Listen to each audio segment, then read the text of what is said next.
오늘은 우리가 베드로후서 10번째 시간으로 보고 또 보고라는 제목으로 같이 말씀을 나누도록 하겠습니다. 베드로는 베드로후서를 기록하면서 베드로후서 1장 14절에 이렇게 말을 했어요. 나의 장막을 벗어날 것이 임박한 줄 알미라.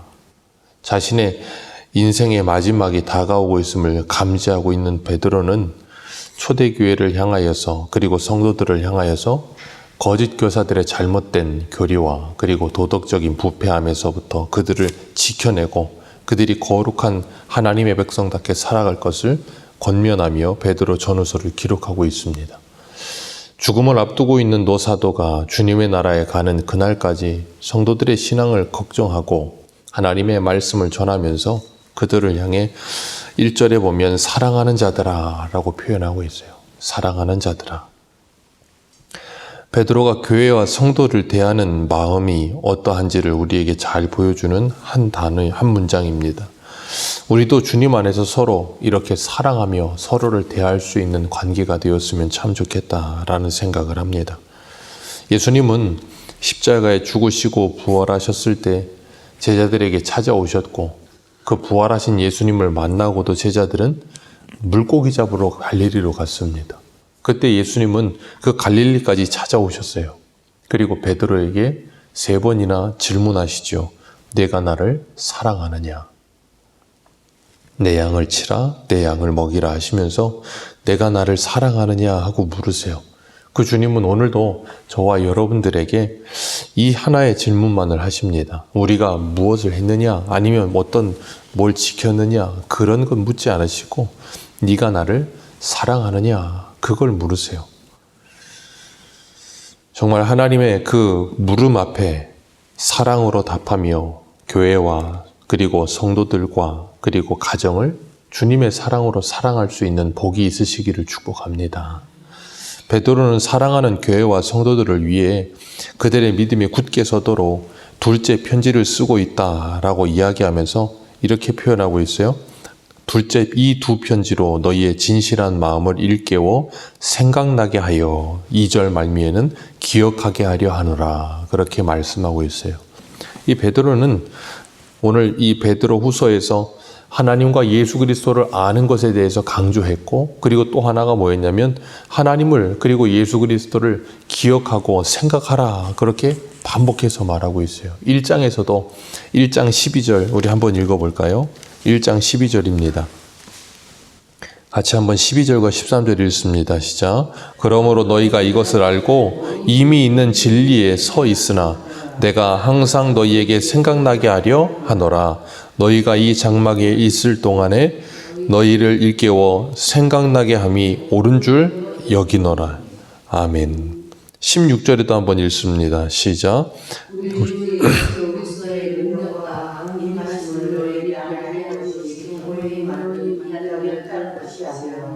우리는 그의 크신 위엄을 친히 본 자라.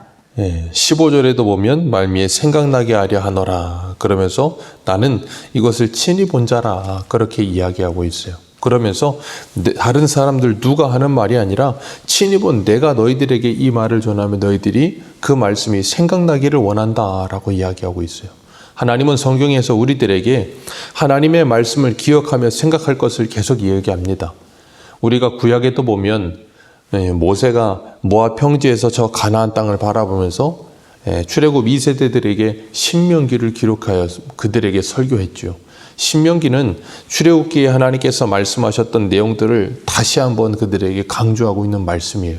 그래서 하나님께서 모세를 통해서 신명기 6장 7절에 이렇게 말합니다. 내 자녀들에게 부지런히 가르치며 집에 앉았을 때이든지 길을 갈 때이든지 누워있을 때이든지 일어날 때이든지 이 말씀을 강론할 것이며 너는 또 그것을 내 손목에 매어 기호로 삼으며 내 미간에 붙여 표로 삼고 또 내 집 문설주와 바깥문에 기록할지니라. 아멘.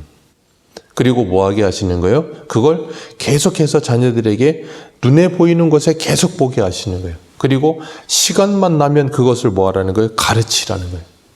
그것을 계속해서 가르치는 이유는 딱 하나입니다. 자녀들의 마음과 생각에 하나님의 말씀이 늘 머물러 있게 하기 위해서. 각인시켜 놓게 하기 위해서 말씀을 가르치는 거예요. 말씀을 각인시키는 이유는 딱 하나죠. 자녀들이 자라가면서 장성하여서 성경적 세계관을 가지고 세상을 바라보는 눈이 생겨나기를 바라고 그 모든 상황과 삶 가운데 하나님의 말씀과 자신의 삶을 연결시켜주는 그 역할을 해주기 위해서 말씀을 계속해서 가르치는 거예요.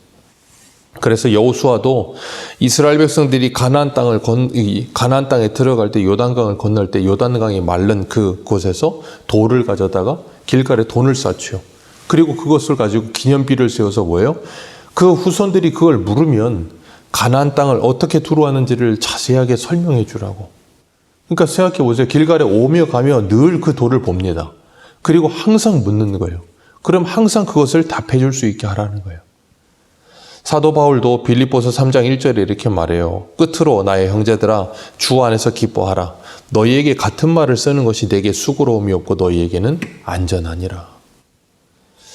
하나님은 우리에게 하나님의 말씀을 반복하여 읽고 또 들으면서 주님과 동행하며 성령께서 우리에게 그 말씀이 때에 따라서 생각나게 하셔서 그 말씀을 의지하여 살아갈 수 있게 하시는 힘을 주시는 거예요. 그렇기 때문에 우리는 이 하나님의 말씀을 늘 들어야 될 줄로 믿습니다. 그리고 오늘 2절의 말씀에 이렇게 말하고 있어요. 2절 같이 읽습니다. 시작. 곧 거룩한 선지자들이 예언한 말씀과 주 되신 구주께서 너희의 사도들로 말미암아 영원하신 것을 기억하게 하려 하노라. 아멘. 거룩한 선지자들이 예언한 말씀, 구약 성경을 말하는 것이고 주 대신 구주께서 너희의 사도들로 말미암아 명하신 것을 기억나게 하려 함이라. 구약과 신약의 말씀을 너희들에게 기억나게 하려 한다. 구약의 선지자들은 오실 메시아를, 신약의 제자들은 오신 메시아와 그리고 다시 오실 메시아를 계속해서 우리들에게 가르치고 있습니다. 그래서 하박국에 보면 하박국 2장 2절에서 3절에 여호와께서 내게 대답하여 이르시되 너는 이 묵시를 판에 명백히 새기되 달려가면서도 읽을 수 있게 하라.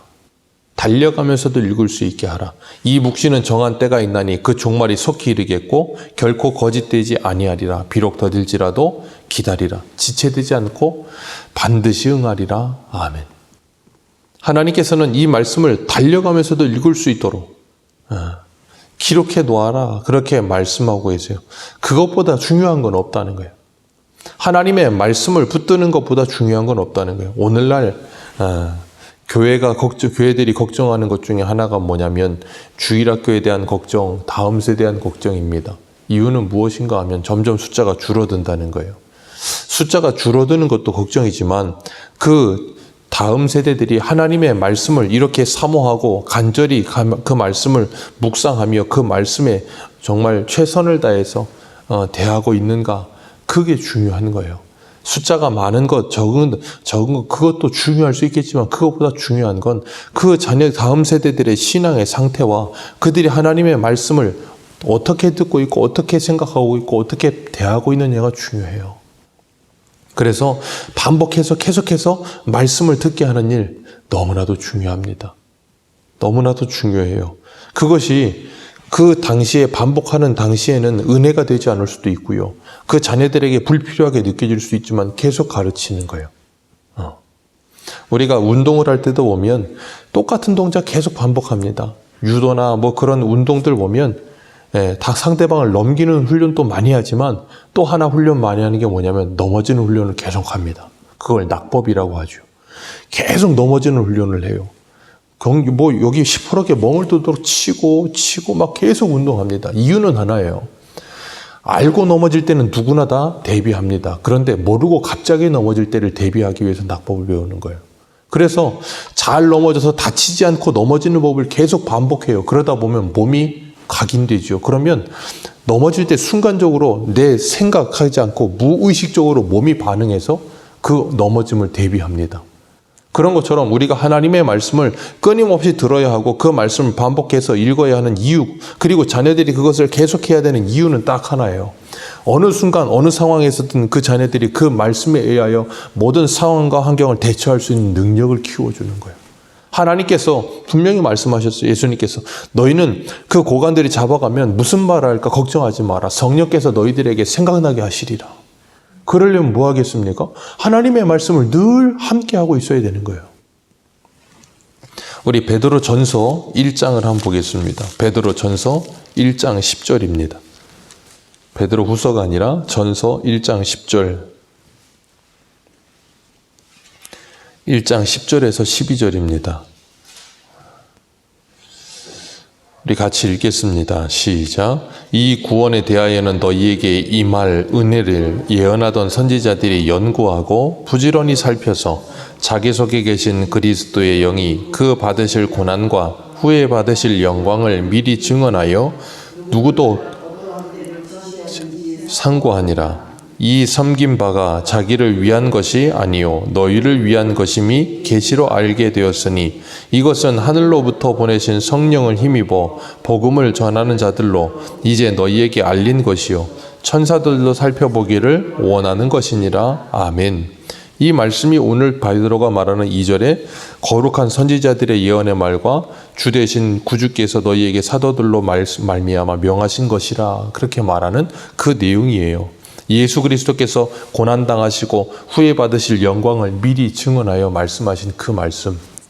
그래서 제자들도 예수 그리스도의 십자가를 전하는 것이고 그 예수가 그리스도임을 전하는 것이고 그 주님께서 십자가에 죽으시고 부활하셨고 그 주님께서 지금 하나님 우편에 계시며 다시 오실 것을 증언하였어요. 그리고 오늘 우리들도 그 말씀을 듣고 그리고 그 말씀을 뭐예요? 증언하는 사람들로 살아가는 거예요. 그렇기 때문에 우리가 주님께서 다시 오신다는 그 약속을 붙들고 이 땅을 살아가면서 세월이 가면 갈수록 이 세상은 그 말씀을 조롱하고 비방하며 믿지 않으려고 하지만 우리는 뭐예요? 그 말씀을 기억하고 믿음으로 그 현실을 살아내는 거예요. 그래서 오직 의인은 믿음으로 말미암아 살리라 그렇게 말씀하시는 거예요. 하나님이 우리에게 주신 그 약속을 붙들고 믿음으로 살아가는 거예요. 3절 보면 우리 오늘 본문 바로 밑에 3절입니다. 같이 한번 읽습니다. 시작. 먼저 이것을 알지니 말세에 조롱하는 자들이 와서 자기의 정욕을 따라 행하며 조롱하여. 아멘. 말세에는 조롱하는 자들이 나타난다는 거예요. 끊임없이 하나님의 말씀을 가지고 그 말씀을 전하며 그 말씀대로 살아가는 사람들 옆에 조롱하는 사람들, 비방하는 사람들, 핍박하는 사람들은 당연하게 따라온다는 겁니다. 그리고 그들이 조롱하고 비방하고 핍박할 때 우리는 뭐예요? 하나님의 말씀에 확신과 담대함을 가지지 않으면 그 조롱과 비방과 그들의 핍박을 이겨낼 수가 없다는 거예요. 그래서 주님은 우리에게 뭐라 그러세요? 그 하나님의 말씀을 믿는 믿음 안에 살아라 라고 말씀하시는 거예요. 그 믿음이 있을 때 우리는 이 세상도 이기게 될 줄로 믿습니다. 세상을 이기는 하나님, 세상보다 크신 하나님, 그 하나님을 믿는 믿음이 있을 때 우리는 세상을 넉넉히 이길 수 있어요. 그러나 그 하나님을 믿는 믿음이 우리 안에 확실하지 않으면 우리는 세상을 이길 힘이 없어요. 그래서 사도 베드로는 우리에게 두 편지로 너희들을 일깨워서 기억나게 하려 함이라. 항상 그 말씀이 너희들 안에 살아있게 하려 함이라. 오늘날 우리가 이 말씀을 붙들고 그리고 하나님께서 우리에게 주신 이 복음을 붙들고 하나님의 나라 천국과 지옥, 심판에 대하여 그리고 영생에 대하여 우리가 분명한 하나님의 말씀에 대한 지식을 가져야 되는 일이 필요해요. 왜냐하면 오늘날에는 그것에 대하여 선포하는 것이 점점 줄어들고 있어요. 사람의 어떤 다른 뭐라 그래야 될까요? 내면의 상태, 마음의 상태 그런 것도 중요하고 현실에서 누리는 천국도 중요하지만 분명히 천국과 지옥이 있음과 심판에 대해서 우리가 분명하게 하나님의 말씀을 그대로 증언하는 것이 필요합니다. 왜냐하면 오늘날 시대에는 그런 것에 대한 잘못된 교리들이 너무나 난무하고 있기 때문에 바르게 가르치고 우리도 바르게 듣고 그리고 진리를 기억하며 누구에게든지 그것을 전해줄 수 있는, 왜냐하면 오늘날 시대 사람들에게 천국 지옥 이야기하면 웃습니다. 누구도 안 믿어요. 오늘날의 시대는 천국 지옥을 말하는 게 이상한 시대가 된 시대가 되어버렸어요. 참 이상한 시대가 됐죠. 왜 그런가 하면 눈에 보여지는 현실의 모습이 전부라고 생각하는 시대가 되었기 때문에 그래요.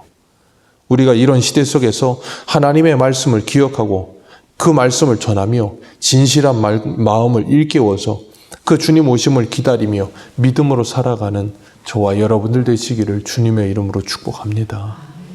기도하겠습니다.